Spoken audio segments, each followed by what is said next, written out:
more details about what happened this morning. Actually, as you said, it's a truck filled with explosive, and it was driven by someone who entered the hall at 8:30 a.m.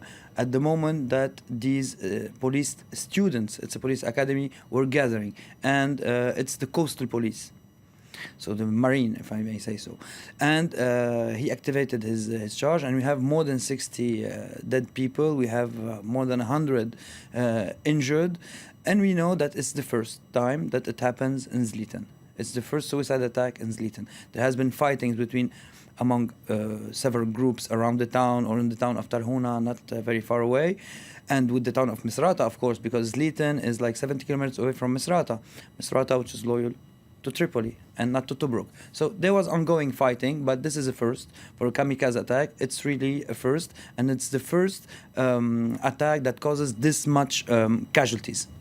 There's been no claim responsibility yet, but is it likely to have been the Islamic State group, which has been moving east in the hope of gaining control of oil fields? We're not talking about the same region, because we're closer to Misrata. It could be the Islamic State because that's their modus operandi. That's the way they function. They are the only ones up to this point that they are using suicide attacks in Libya. It could be them for many reasons.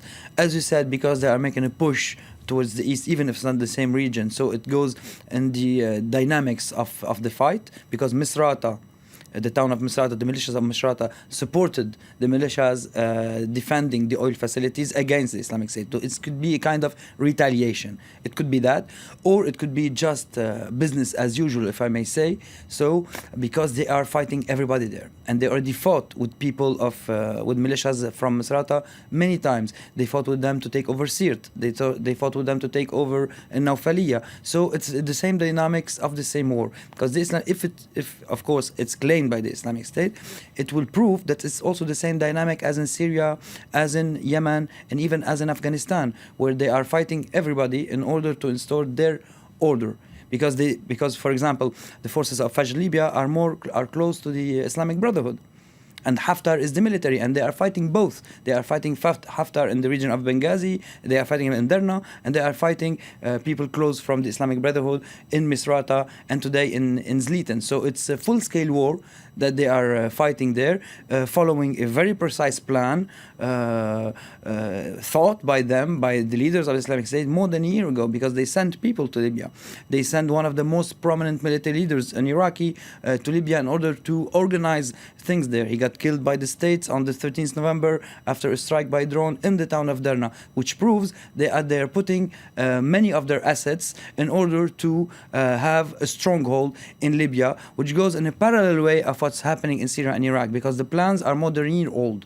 It's not because of losing ground in Iraq or elsewhere that they decided to go to Libya. The decision to go to Libya was taken by the end of 2013. Okay, thank you very much indeed for that analysis, Wassim.